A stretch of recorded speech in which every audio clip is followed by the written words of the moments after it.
갈라디아서 3장 1절로 14절입니다. 제 성경으로 신약성경 304페이지에 있습니다. 어리석도다 갈라디아 사람들아, 예수 그리스도께서 십자가에 못 박히신 것이 너희 눈앞에 밝히 보이거늘 누가 너희를 꾀더냐.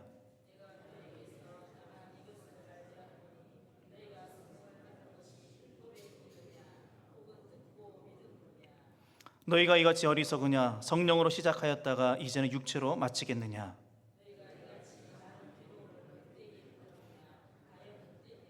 너희에게 성령을 주시고 너희 가운데서 능력을 행하시는 이의 일이 율법의 행위에서냐 혹은 듣고 믿음에서냐.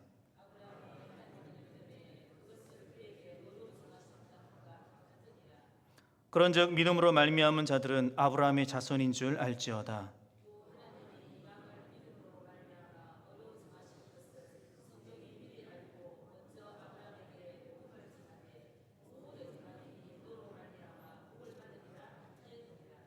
그러므로 믿음으로 말미암은 자는 믿음이 있는 아브라함과 함께 복을 받느니라.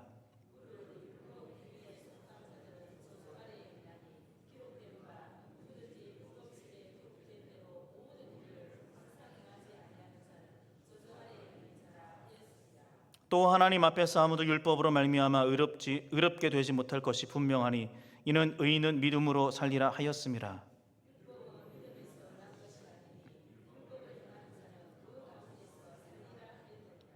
그리스도께서 우리를 위하여 저주를 받은 바 되사 율법의 저주에서 우리를 속량하셨으니 기록된 바 나무에 달린 자마다 저주 아래 있는 자라 하였음이라. 이는 그리스도 예수 안에서 아브라함의 복이 이방인에게 미치게 하고 또 우리로 하여금 믿음으로 말미암아 성령의 약속을 받게 하려 함이라. 아멘. 네, 오늘 본문의 시작을 보시면 다소 강한 표현으로 시작을 하고 있습니다. 어리석도다 갈라디아 사람들아, 이렇게 시작을 하고 있는데 이 말씀의 원문을 직역하면 이렇습니다. 오 깨닫지 못하는 자들이여. 탄식의 의미입니다. 영어로는요, 한 단어로 표현하면 foolish라고 되어 있습니다. 영어 번역은 그렇게 되어 있는데 바보 같다는 뜻이죠. 우리가 보통 바보 같다라는 표현을 할 때 어떤 경우에 이렇게 사용을 하느냐 보면 충분히 알 수 있는 상황이고 또 반드시 알아야 함에도 불구하고 이해력이나 지식이 부족한 상황을 지적할 때 사용합니다. 이 말은 뒤집어 보면 너는 그것을 이미 알고 있는데 깨닫지 못한다는 것이죠. 이해력도 떨어지고 관련 지식이 모자라기 때문에 비꼬는 말투로 바보 아닌가? 이렇게 묻는 것입니다. 그 표현에는 한심한 마음도 들어있고 안타까운 마음도 들어있습니다. 지금 바울의 심정이 그렇습니다. 얼마나 답답하면 이렇게 말을 할까요? 1절을 계속해서 보시면 바울이 답답해하는 이유가 나옵니다. 1절 보시면 예수 그리스도께서 십자가에 못 박히신 것이 너희 눈앞에 밝히 보이거늘 누가 너희를 꾀더냐 묻고 있습니다. 그래서 1절 다시 정리를 해보면 이렇게 좀 설명을 드릴 수 있습니다. 갈라디아 교회들은요 이미 복음을 전해 듣고 예수를 믿었습니다. 믿음으로 구원을 받는다 이미 알고 있습니다. 어느 정도로 알고 있었느냐? 눈앞에 밝히 보일 정도로 알고 있었다. 여기서 밝히라는 이 단어는요 그림같이 생생하다라는 그런 의미로 사용되고 있습니다. 그런 의미의 단어입니다. 바울이 처음 복음을 전했을 당시에 갈라디아 지역의 성도들에게 예수 그리스도의 십자가 사건이 그들의 눈앞에 직접 펼쳐진 사건처럼 아주 생생하게 전달되었다는 말이죠. 예수를 직접 만나지도 않았고 예수의 죽음을 직접 경험하지도 않았지만 그 모든 과정을 직접 겪은 것처럼 생생하게 복음을 받아들였던 것입니다. 우리도 가끔 그런 경우가 있잖아요. 얘기만 들어도 내가 마치 그 일을 겪은 것처럼 생생하게 다가오는 경우가 있습니다. 제 얘기를 잠깐 말씀드리면 군대에 있을 때 이야기입니다. 부사관이 새로 부임해서 왔습니다. 하사입니다. 담당 업무가 병기 담당입니다. 총과 탄약을 관리하는 게 주된 업무입니다. 나중에 알게 됐는데 이분이 연평해전 참전 용사였습니다. 나이는 저랑 비슷했지만 일찍 입대를 한 거죠. 참고로 말씀드리면 연평해전이 1999년에 1차 해전이 있었고 2002년에 2차 해전이 있었습니다. 영화로도 제작이 되었었죠. 이분은 이제 1차 때 참여했었던 분입니다.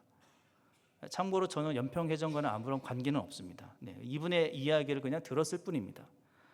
사진을 잠깐 보시면서 제가 좀 설명을 드리면 참술이라는 고속정이 있습니다. 해군 전투함 중에 가장 작은 전투함인데 빨간색 표시를 해놓은 부분이 이 발칸포라는 포신입니다. 20mm 발칸포인데요. 다음 사진 보시면은요, 이렇게 생겼습니다. 자세히 보시면 저 안에 사람 한 명이 딱 들어가게 되어 있습니다. 저 총열이 한 6개 정도 되는데 1분에 약 3,000발 정도가 발사된다고 합니다. 총열이 돌아가면서 계속해서 총알이 나가는 거죠. 주로 저렇게 고속정의 함교, 머리 제일 윗부분이나 함미 제일 뒷부분에 위치해 있는 그런 포입니다. 네, 전쟁이 시작되고 이분이 저 안에 들어가서 총을 쏘기 시작을 하는데 이 탄이 올라오다가 한번 탁 걸린 겁니다. 총알이 나가야 되는데 안 나가는 겁니다. 그런데 저 북한군의 고속정이 계속해서 총을 쏘기 시작하는 겁니다. 총알이 날아오는 게 자기 눈으로 보인답니다. 순간 이분이 한 말이 이렇게 죽는구나 싶었답니다. 그런데 정말 기적적으로 이 멈췄던, 이 고장났던 이 탄이 복구가 되면서 탄이 다시 올라오기 시작했다는 것이죠. 그러면서 방아쇠를 딱 당기는데 채 10분도 안 돼서 이 탄을 전부 다 소진했다는 것이죠. 원래 참술이라는 전투함은 가장 작은 전투함이기 때문에 탄이 그렇게 많지 않습니다. 그래서 탄이 다 떨어지면 가미가제식으로 갖다 들이받습니다. 전투함이 그렇게 설계가 됐습니다. 그래서 이분이 그 연평해전에서 겪었던 그 전투 현장의 이야기를 들려주는데요. 제가 막 그 현장에 가 있는 것 같은 그 생생한 느낌, 그런 느낌이 들었습니다. 제가 직접 겪지는 않았지만 충분히 공감이 되고 정말 생생하게 그 이야기를 들을 수가 있었습니다. 제가 이 말씀드린 이유는 뭐냐면 갈라디아 지역의 성도들이 복음을 들을 때 이렇게 들었다는 겁니다. 굉장히 생생하게, 아주 정말 리얼하게 받아들였다는 겁니다. 자신들이 직접 예수를 겪은 사람들처럼 갈라디아 성도들이 복음을 받아들였다는 것이죠. 그런데 문제는 뭐냐면 이렇게 생생한 체험을 했음에도 불구하고 어떤 꼬임에 넘어갔다는 것이죠. 누가 어떤 내용으로 갈라디아 성도들을 꾀었을까요? 거짓 선생들이 율법과 할례로 이들을 꾀었습니다. 꾀더냐라고 이렇게 질문을 하고 있습니다. 그 의미가 뭐냐면 마술을 걸다, 이런 의미입니다. 마술을 걸다, 악한 눈으로 주술을 거는 마술사처럼 거짓 선생들은요, 갈라디아 성도들을 마치 주문을 걸듯이 그들을 꾀었던 것이죠. 그 결과 갈라디아 성도들이 그 어리석음에 빠지게 됐고요, 복음을 오해하기 시작했습니다.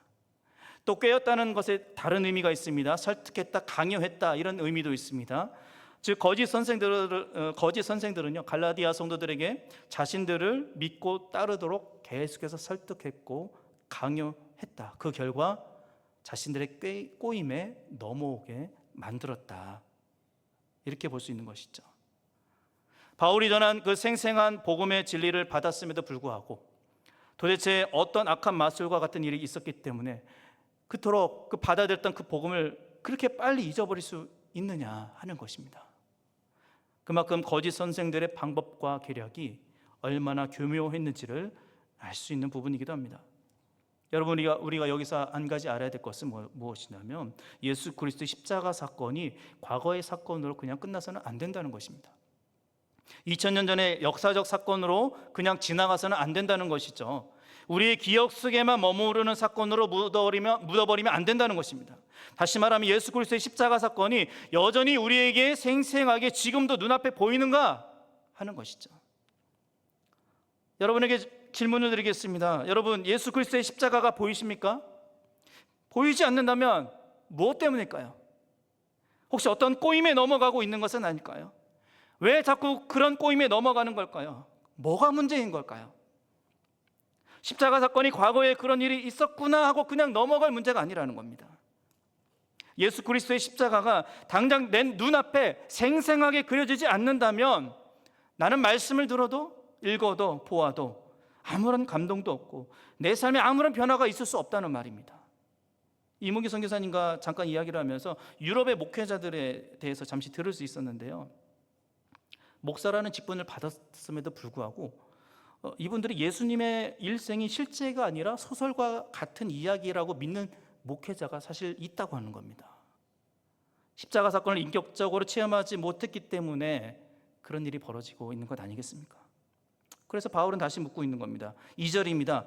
내가 너희에게 알고 싶은 것이 있다. 너희가 율법의 행위로 성령을 받았느냐, 아니면 듣고 믿음으로 성령을 받았느냐? 이 말은요, 너희가 듣고 믿음으로 성령을 받은 것이 아니냐, 이렇게 묻고 있는 겁니다. 이미 갈라디아 성도들은요, 복음을 듣고 믿음으로 성령을 받았습니다. 율법의 준수나 할례가 필요 없습니다. 그냥 듣고 믿었습니다. 그게 다예요. 여러분에게도 똑같은 질문을 해볼까요? 여러분, 율법을 지킴으로 성령을 받았습니까? 아니면 복음을 듣고 믿음으로 성령을 받았습니까? 다시 한번 정리를 해볼까요? 행위로 구원을 받았습니까? 믿음으로 구원을 받았습니까? 예. 예수 그리스도를 믿음으로 구원받은 줄로 믿습니다. 그런데 바울은요, 3절에서 그 답답한 마음을 한 번 더 토로하고 있습니다. 왜 이렇게 어리석은가 하는 것이죠. 너희가 왜 그렇게도 어리석으냐 하는 것입니다. 왜 할례와 율법 준수와 같은 율법의 행위에 계속해서 의존하느냐라는 것이죠. 왜 성령의 경험과 모순되는 그 삶을 살아가기를 자처하고 있느냐. 그래서 너희가 성령으로 시작하였다가 육체로 마치겠느냐, 이렇게 묻고 있습니다. 성령으로 시작했으면 성령으로 끝을 내야지 왜 진로를 바꾸냐는 거예요. 성령을 받았으면 성령을 따라서 성령의 사람으로 살아야지 왜 율법으로 방향을 바꾸냐는 겁니다. 사실 이게 그렇게 복잡한 원리는 아니잖아요. 우리가 예수를 믿었으면 계속해서 예수를 믿음으로 예수를 따라 살아야 되는 것 아니겠습니까? 그런데 중간에 예수를 버리고 딴 길로 가는 사람들이 있다는 말입니다. 성령으로 사는 것이 힘에 겨워서 그러기도 하고, 성령으로 인해서 새 삶을 살기로 작정했지만 이내 육체의 정욕을 이기지 못해서 다시 예전의 모습으로 돌아가는 사람들이 있다란 말입니다. 종교 자체를 바꾸는 사람들도 있지만 예수를 믿는다고 하면서 여전히 율법 안에 갇혀서 그것이 모든 것인 것 마냥 그것을 중요하게 여기는 사람들이 있다는 말입니다. 요즘도 의외로 그런 게 많아요. 어떤 교단에서는 주일에 돈을 쓰지 말라고 하기도 하고, 예전에 우리가 교회에서 드럼을 치려고 하면 치지 말라고 하고, 랩이나 락 같은 음악은요 사탄의 음악이라고 하면서 아예 교회에서는 들어서는 안 되는 음악이라기도 했습니다. 특히 먹는 문제, 지금도 헷갈리는 게 많아요. 우리나라가 유교 영향을 많이 받았기 때문에 제사를 지내는 집들이 아직도 많이 있습니다. 그러면 저 제사 음식 먹어야 되는가 말아야 되는가? 우리 정서상 먹어서는 안 될 것 같죠. 우상에게 드린 음식을 우리가 어떻게 먹을 수 있겠는가? 과거에 우리는 그렇게 배워왔고 그것이 당연한 것을 알고 있습니다. 또 레위기 17장에 보시면은요, 짐승의 피를 일체 먹지 말라 말씀하고 있습니다. 제사를 드릴 때 사용된 짐승이든지 사냥을 해서 해온 짐승이든지 어느 짐승을 막론하고 피째 먹지 말아라. 왜? 피를 먹는다는 것은 생명의 주인이신 하나님을 모독하는 행위이기 때문에 그렇다. 피는 생명을 의미하기 때문에 그렇습니다. 그래서 피를 먹는다는 것은 하나님을 모독하는 행위라는 겁니다. 그러면 지금 이 시대에 우리는 이 율법들을 과연 어떻게 받아들이고 해석해야 되는 것인가? 선지국 먹으면 안 되는 겁니까? 돼지 피가 들어가는 순대는 더 이상 먹으면 안 되는 음식입니까? 제가 개인적으로 순대를 엄청 좋아합니다. 천안 밑에 병천이라는 동네가 있는데 순대를 아주 유명한 동네인데 오리지널 순대를 팝니다. 나중에 기회가 되면 한번 가보시면 좋을 것 같은데, 레위기 법에 의하면 피를 먹지 말라 하니 이런 맛있는 음식을 우리는 더 이상 먹을 수 없게 되는 것인가? 여러분, 율법의 잣대로 들이밀면 걸리지 않는 것이 없습니다. 율법 자체가 나쁜 것은 아닙니다. 죄의 판단 기준이 되기 때문에 그렇습니다. 그렇지만 구원에 있어서 율법의 준수 여부가 구원의 여부를 판단할 수는 없습니다. 그래서 바울은 4절을 말하고 있는 겁니다.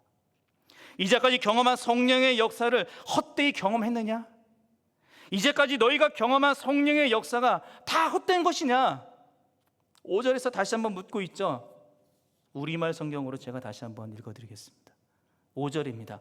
하나님께서 여러분에게 성령을 주시고 여러분 가운데서 능력을 행하시는 것이 여러분이 율법을 행하기 때문입니까? 아니면 복음을 듣고 믿기 때문입니까?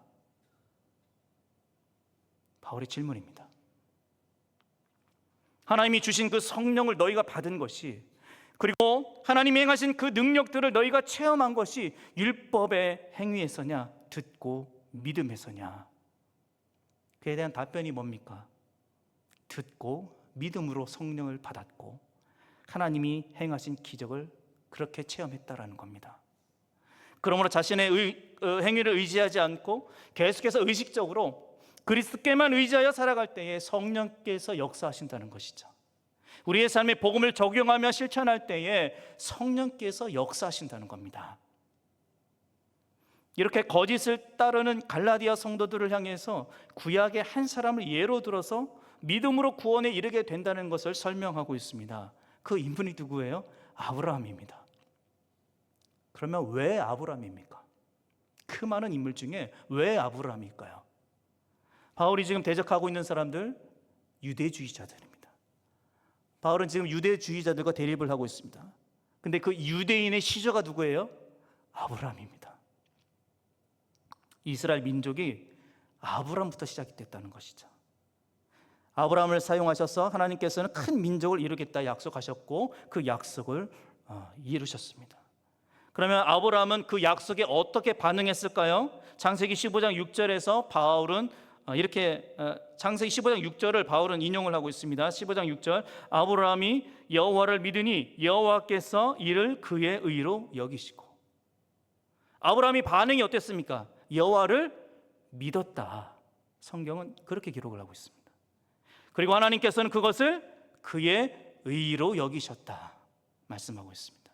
여기서 의라는 것은요 원래 하나님 겁니다. 하나님께서 의를 아브라함에게 전가하셨다는 겁니다. 아브라함이 원래부터 의로운 사람이 아니었다는 것이죠. 하나님의 의가 아브라함에게 전가되었기 때문에 아브라함이 의롭게 되었다라는 것입니다. 이것은 하나님이 아브라함을 의롭게 살고 있는 것처럼 대해주셨다라는 것입니다. 그리고 그 중간에 믿음이라는 것이 전제로 들어가 있는 것이죠. 그래서 믿음으로 말미암은 자들은 아브라함의 자손이다 이렇게 그렇게 말을 하는 것입니다. 또 9절에 믿음으로 말미암은 자는 아브라함과 함께 복을 받는다라고 말씀하고 있습니다. 8절에서는요 이방인도 다 포함된다 말씀하고 있습니다. 이방인들도 믿음으로 말미암아 의롭게 된다. 이방인도 포함하는 그 근거가 뭐냐? 아브라함이라는 거예요. 창세기 12장 3절을 보시면 땅의 모든 족속이 너로 말미암아 복을 얻을 것이라 하나님이 말씀하셨습니다. 아브라함의 자손이라고 칭함을 받는 것은요 선민 이스라엘 백성들뿐만 아니라 모든 족속 이방인들도 전부 다 포함하고 있다는 것이죠. 지금 거짓 선생들은 뭐예요? 아브라함의 혈통을 내세우고 있습니다. 본인들은 자연스럽게 그 육신의 혈통을 따라 났기 때문에 우리는 구원이 가능하지만 이방인들은 너희들도 아브라함의 자손이 되기 위해서는 율법 준수와 더불어 할례를 받아야 된다 이렇게 강조했던 것이죠. 하지만 바울은 뭐라고 말하는 겁니까? 너희들 유대주의자들을 향해서 너희들 그렇게 혈통하면서 내세우고 있는 아브라함을 봐라. 아브라함이 어떻게 행위로 구원을 받은 것이냐? 아브라함 역시 믿음으로 의롭게 된 것이 아니냐? 너희들의 조상이라고 할 수 있는 아브라함도 믿음으로 구원을 받은 것이 아니냐? 그러므로 누구든지 믿음이 있다면 아브라함의 자손이라 칭할 수 있는 것이다. 바울의 주장입니다. 육신의 자손이 아닐지라도 영적인 자손으로 전부 다 포함될 수 있다는 것입니다. 혈통의 후손만 아브라함의 자손이 아니라 믿는 자가 전부 아브라함의 영적인 자손이 될 수 있다. 바울이 이렇게 강조하고 있는 것이죠. 이렇게 아브라함과 같은 믿음이 있으면 복을 받지만 율법으로 살게 되면 어떻게 됩니까? 그 결과 저주 아래 놓이게 된다. 바울은 그렇게 말하고 있습니다. 무슨 말이냐면 너희가 혈통적으로 아브라함의 후손이라 할지라도 믿음에 속하지 않고 율법의 행위에 속해 있다면 그 누구라도 다 저주 아래 놓여서 살게 되는 것과 마찬가지다. 저주 아래 놓이게 된다는 것은 뭐예요? 노예나 종을 말하는 겁니다. 자유가 보장되지를 않아요. 아주 저주에 아주 꽉 묶여있는 상태를 말하는 겁니다. 그래서 바울이 두 부류의 사람을 말하고 있습니다. 율법의 행위를 따르는 자, 믿음으로 행하는 자.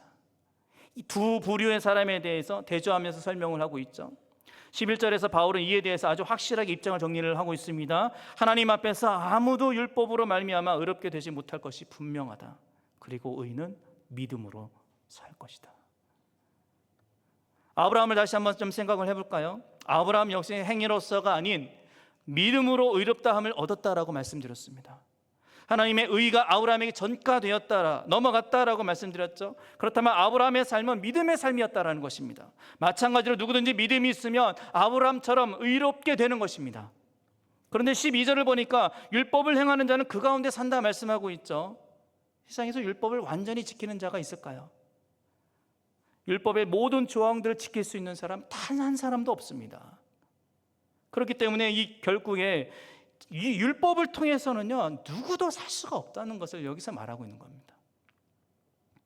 율법을 행하는 자, 율법에 얽매여서 계속해서 그 안에서만 살게 된다는 것이죠. 그러면 이 율법의 저주에서 영원히 빠져나오지 못하는 것일까요? 아닙니다. 하나님께서 이 율법의 저주에서 빠져나올 수 있는 길을 열어주셨습니다. 방법이 뭐예요? 예수 그리스도입니다. 이 율법의 저주로부터 해방시켜 주시기 위해서 오신 분이 바로 예수 그리스도라는 것입니다. 13절과 14절에서 설명을 하고 있는데요, 그리스도께서 우리를 위하여 저주받은 바 되었다라고 말씀하고 있습니다. 신명기 21장 23절 말씀을 인용하고 있는데, 구약시대 사형 집행은요 대개 돌로 쳐 죽이는 겁니다. 하나님께 버림받았다는 상징으로 그 죽은 시체를 나무에 매달게 되어 있습니다. 나무에 매달렸기 때문에 저주를 받은 것이 아니라 저주를 받은 표시로 나무에 매달았다는 것이죠. 바울이 예수님을 이것과 연관지어 설명하고 있습니다. 십자가에 달리신 것 자체가 하나님께 버림받는 저주를 경험하셨다라는 것이죠.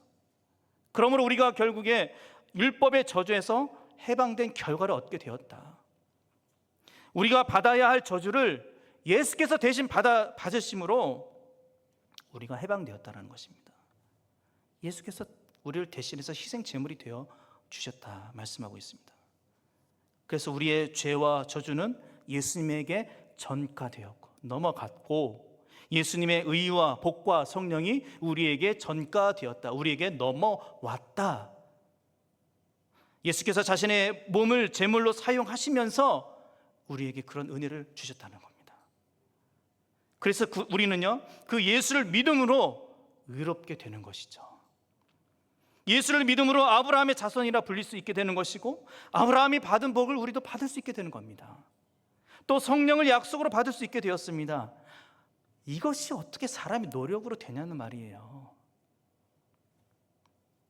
율법 백날, 천년 만년 지킨다고 해서 이게 가능한 일입니까?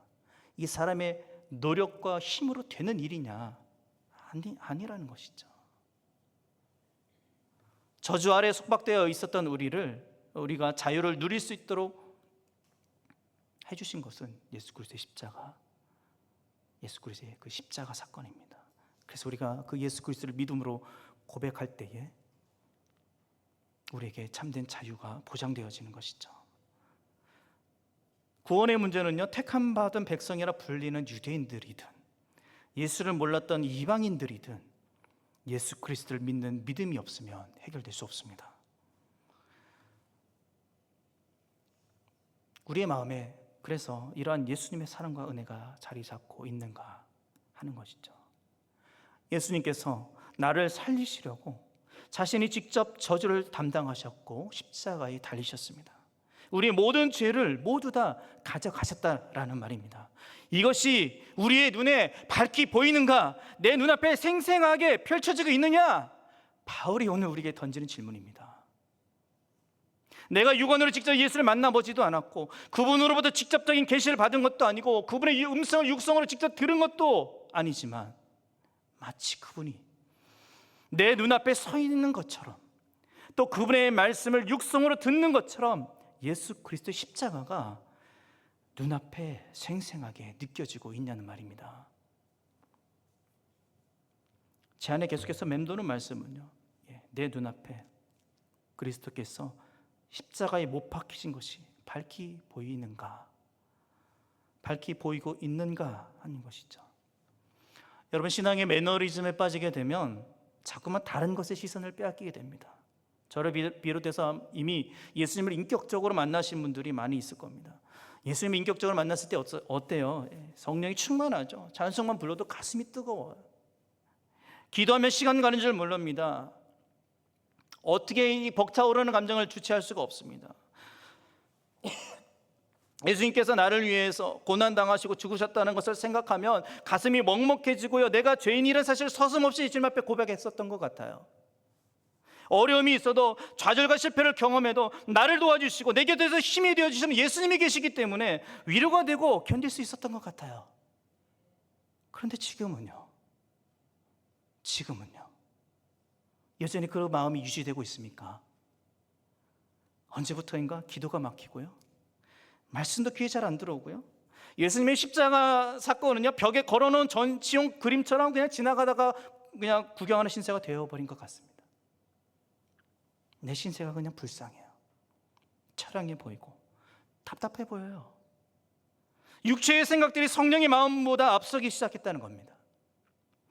우리가 이미 받은 은혜로 인한 성령의 역사는 어쩌면 헛된 것이 되어버린 줄도 모르겠습니다. 오늘 목사님이 그러시더라고요. 이런 마음이 드는 것조차 사치라고. 우리는 애초에 그런 마음 가질 자격도 없는 존재였기 때문에, 죄 가운데 죽었던 존재가 낙심을 말하고 좌절을 말하고 실패를 말한다, 어불성설이라는 겁니다. 그럴 가치도 없는 존재 우리는. 이게 인정하기 싫은데 납득은 되더라고요. 예수님의 십자가가 여러분의 눈앞에 생생하게 펼쳐지고 있습니까? 말도 안 되는, 아니 이거는 말로 설명할 수 없는 십자가 그 사건을 우리가 눈앞에 정말 생생하게 펼쳐지는 것처럼 느끼고 있냐는 말입니다. 제가 가끔씩 기억이 나는 어릴 때 모습이 있는데요, 뭐 적절한 비유인지는 모르겠지만 어릴 때 제가 순복음교회를 다녔었습니다. 제가 새벽 예배 때도 한번 말씀드린 적이 있었는데, 안수 집사님 부부가 식당을 운영하셨습니다. 장사도 나름대로 잘 됐고요, 도로가 또 새로 생기면서 보상을 받으셨어요. 그래서 식당도 새로 리모델링 아주 멋지게 잘 했습니다. 그러던 어느 날 제가 이제 약간 외진데서 살다 보니까 이제 시내로 나가기 위해서 버스를 타려고 기다리고 있는데 집사님 부부가 지나가시면서 저를 보시고 태워주신 거예요. 한참을 가면서 이런저런 얘기를 하시다가 여 집사님께서 그렇게 말씀하시는 겁니다. 아이고, 하나님이 복을 주셔야 우리가 헌금도 많이 하고 그럴 텐데. 그러니까 제 옆에 타고 있던 그 집사님의 딸이 그러는 겁니다. 엄마가 틀렸어. 우리가 헌금을 많이 해야 하나님이 복을 주시는 거야. 여러분, 뭐가 맞는 겁니까? 둘 다 맞는 것 같기도 하고 아닌 것 같기도 하고. 문제는요, 뭐냐면 나의 어떤 행위로 인해서 하나님의 복이 왔다 갔다 하는 게 아니라는 겁니다. 물질의 복은 내가 어떤 행위로 인해서 주어지는 게 아니라는 겁니다. 우리에게 가장 주어진 큰 복이 무엇인지 아십니까? 아브라함의 자손이라는 칭호입니다. 우리가 아브라함의 자손이라 칭함을 받는 것, 이것이 우리에게 주어진 가장 큰 복이라는 겁니다. 바울은 오늘 본문에서 그것을 이야기를 하고 있는 겁니다. 이것은 우리가 예수 그리스도의 십자가로 구원받은 백성이 되었다는 말입니다. 이게 우리가 누릴 수 있는 인생 최대의 복이라는 말입니다. 내가 어떻게 하느냐에 따라서 복이 왔다 갔다 한다면 우상입니다. 우상이 뭐예요? 내가 필요해서 만든 겁니다. 나를 즐겁게 해주는 게 다 우상입니다. 성령을 선물로 받은 사람이라면 이런 것들의 꼬임에 넘어가서는 안 되는 것이죠. 눈에 저렇게 보이는 거짓 교사들이라면 차라리 내가 경계하고 정신을 바짝 차리겠지만, 우리가 사는 이 세상에는요, 눈에 보이지 않는 것들이 너무나 많아요. 우리 영혼을 속이고 넘어뜨리는 것들이 너무나 많다는 말입니다. 더 안타까운 것은 우리가 그런 것들에 넘어가고 있음에도 전혀 우리는 인식하지 못하고 있다는 거예요. 그래서 우리가 정신 바짝 차리고 버티고 있어야 하는 것은 예수 그리스도의 십자가가 내 눈앞에 생생하게 펼쳐지고 있는가, 우리는 이것을 붙잡아야 되는 것입니다. 그리고 믿음으로 사는 것이죠. 그리스도의 의가 나에게 전가되어서 내가 의인으로 사는 것. 말씀을 마치겠습니다. 주 안에서 사랑하는 성도 여러분, 예수 그리스도의 십자가의 그 은혜가 여러분 마음속에 깊이 자리 잡기를 축복합니다. 십자가의 은혜가 내 눈앞에서 사라져버린다면 우리는 사탄의 유혹에 언제든지 넘어갈 확률이 대단히 높습니다. 여러분이 경험했던 그 믿음 온전히 지키시고 그리스도의 그 십자가를 가슴에 새기면서 남은 한 주도 복음을 살아내는 강건한 주의 자녀들 되시기를 예수님의 이름으로 축복합니다.